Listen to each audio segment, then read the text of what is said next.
Halo, assalamualaikum warahmatullahi wabarakatuh. Berjumpa dengan saya, Bapak Lutfi Hibatul Aziz. Kali ini kita akan belajar menganalisis struktur dan kebahasan teks editorial. Bagaimana? Sudah siapkah belajar hari ini? Siap ya? Tentu siap. Ya, untuk mengawalinya, mari berdoa terlebih dahulu. Doa dipersilakan.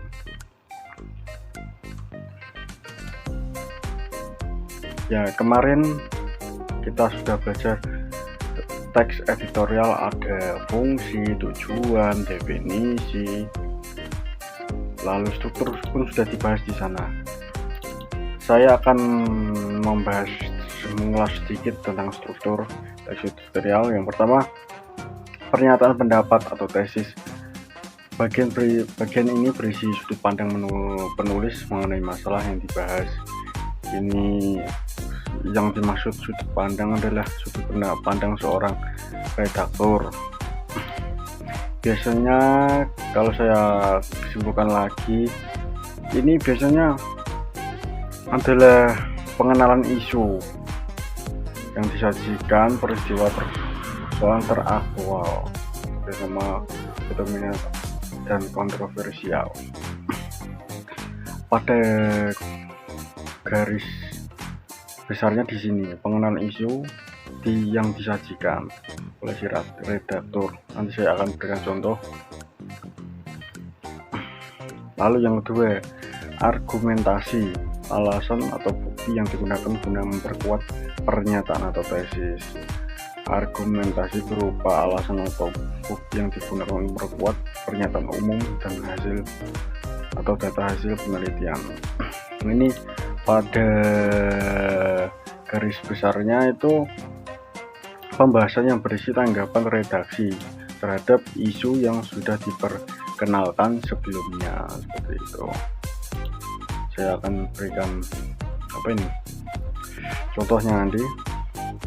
Hal yang ketiga yakni pernyataan atau penegasan ulang. Ini biasanya kalau teman-teman lebih pahami lagi, ini biasanya itu kesimpulan dari beberapa pernyataan yang sudah dibuat, ada argumentasi.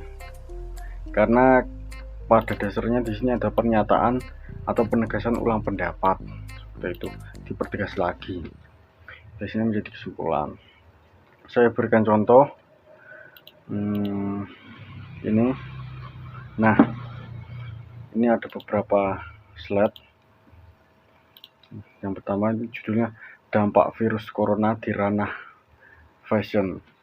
Sebelum corona menjadi wabah penyakit di Cina, nah ini kan sebelum corona menjadi wabah penyakit di Cina, ini adalah proses pengenalan terlebih dahulu. Apa sih yang dikenalkan atau pernyataan argumentasi dari seorang redaktur tadi. Yang kedua, respon publik terhadap perubahan logo ini bisa dikatakan cukup baik. Terlebih lagi respons konsumen di Cina yang cenderung menyukai produk fashion, memamerkan logo brand dengan jelas pada produk. Yang kedua ini saya berikan ini biar lebih jelas. Ini juga termasuk sebagai struktur pertama tadi, pernyataan pendapat atau tesis, masih di lingkup sana. Lalu paragraf selanjutnya, ada yang salah ini sepertinya, keempat belum dapat, yang ketiga maksudnya, ini yang tiga, mulai dari para milenial kelas menengah ke atas jadi konsumen mayoritas yang membeli barang lewat media sosial. Setiap tanggal 17, Burberry melansir koleksi baru di Instagram WeChat.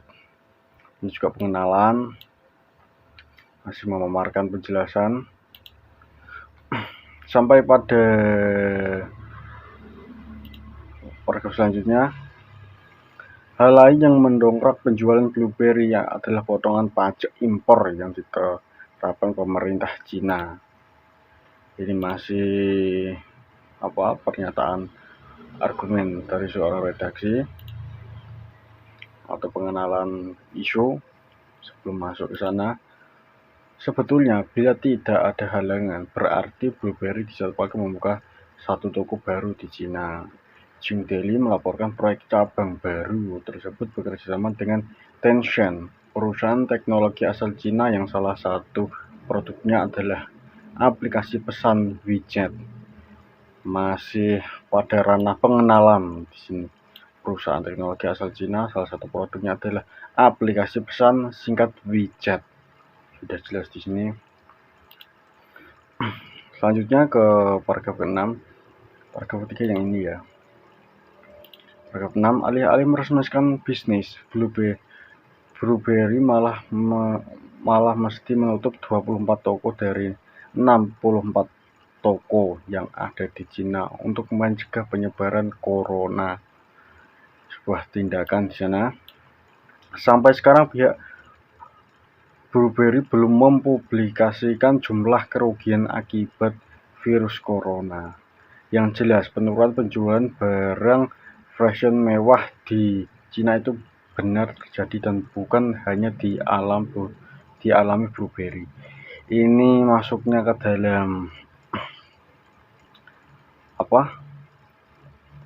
Yang kedua, karena pada dasarnya di sini adalah menanggapi pembahasan berisi tanggapan redaksi. Nah, seperti itu. Menanggapi pada poin kelima ini di sini. Enggak, ini yang ini loh, belum mempublikasi kerugian. Itu kegoncangan pun dialami produk pakaian dan aksesoris olahraga. Nike juga terpaksa menutup jumlah gerainya di Cina. Padahal menurutnya laporan Financial Times pada Desember lalu, CEO Mark Barker menyatakan di hadapan media-media internasional bahwa ia tidak pernah merasa seoptimis ini dalam menghadapi hari depan. Ini pun termasuk tanggapan. Kenapa kok tanggapan di sana? Kegoncangan pun dialami produk pakaian dan aksesoris olahraga. Nike pun juga terpaksa menutup sejumlah gerainya di Cina. Padahal menurut laporan Financial Desember lalu, menurut laporan finansial, data terbukti ini ada sumbernya. Menurut laporan, CEO Nike Mark Barker menyatakan di hadapan media-media internasional bahwa tidak pernah merasa seoptimis ini dalam menghadapi hari depan. Sumbernya jelas bahwa kalimat ini sumbernya dari ini, terdata seperti itu. Lanjut. Sebelum corona mewabah, penjualan Nike di Cina tak tergoyahkan meski ada cerita-cerita miring seperti skandal penyalahgunaan topping yang dilakukan brand ambassador atau situasi seperti perang dagang antar Cina dan AS. Tanggapan dari redaksi seperti itu. Selanjutnya biar lebih, karena udah menunjukkan waktu 8 menit.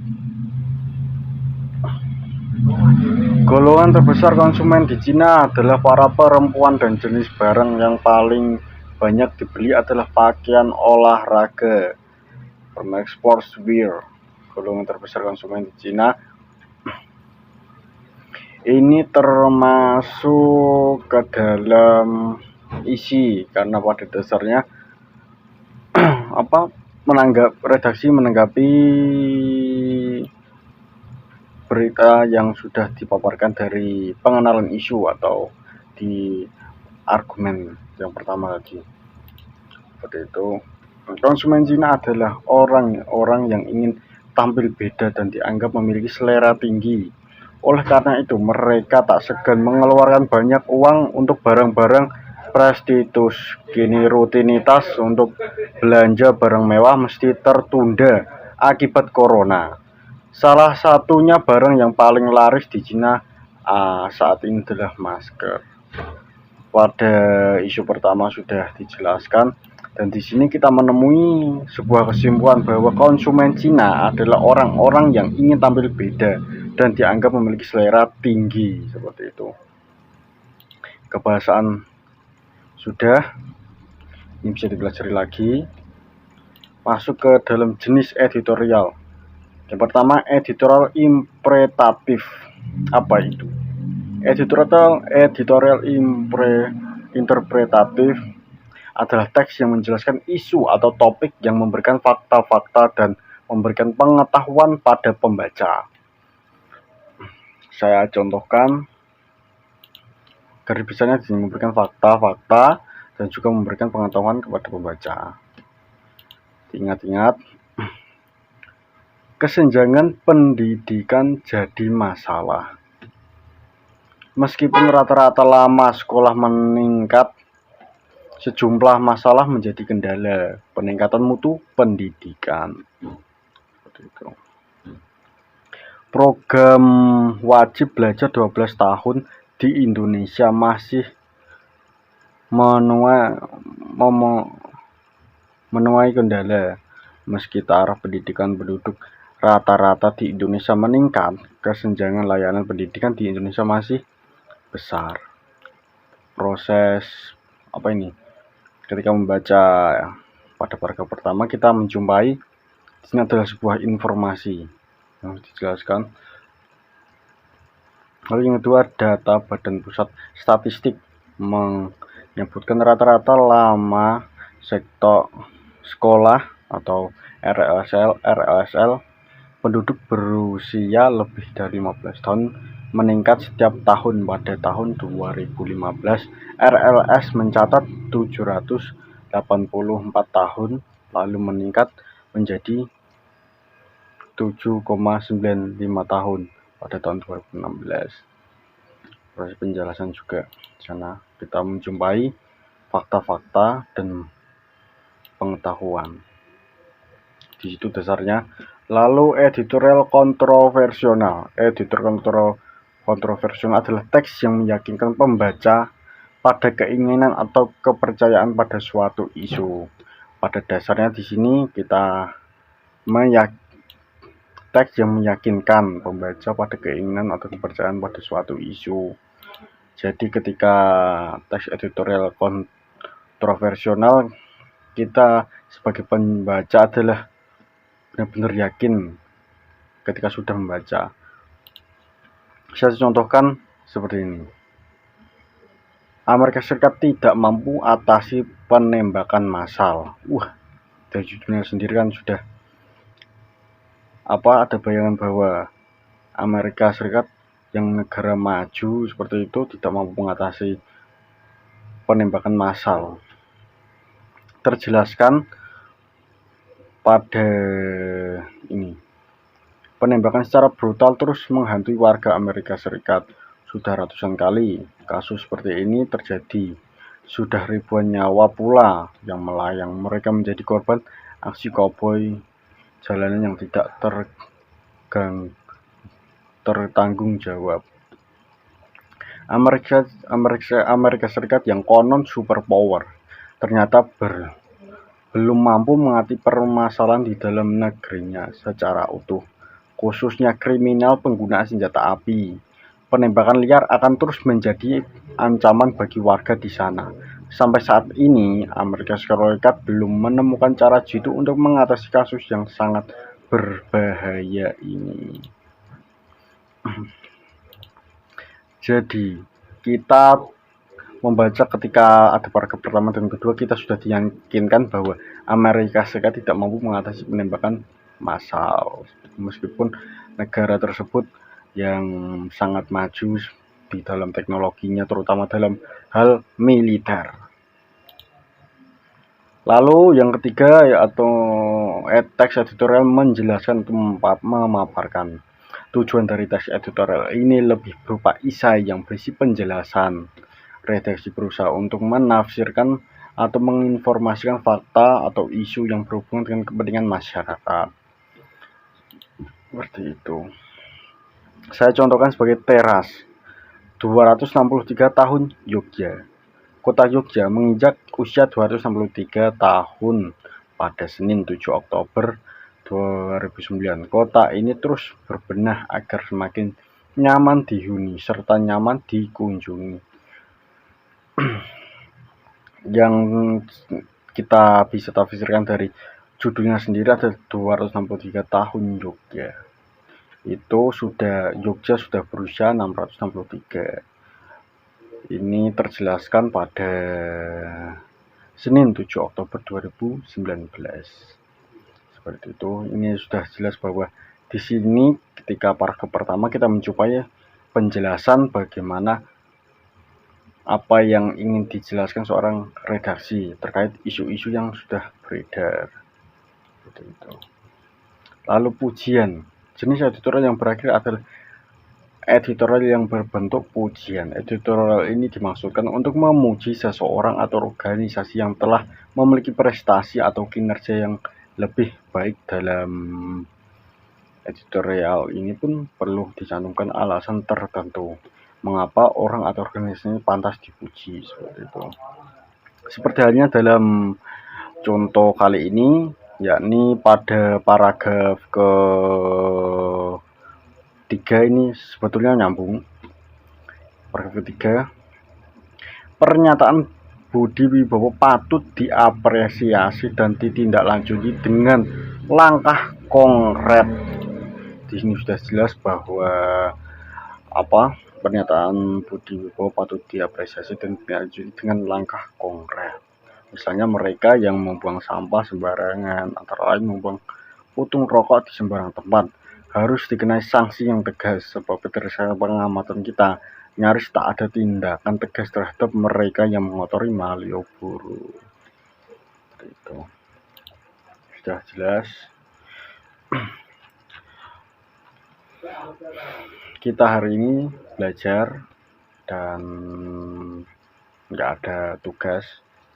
Namun besok pada pertemuan selanjutnya saya akan memberikan sebuah kuis, karena ada beberapa nilai yang kurang. Jadi diharapkan nanti ketika proses mengerjakan kuis lebih semangat lagi biar mendapatkan nilai yang cukup.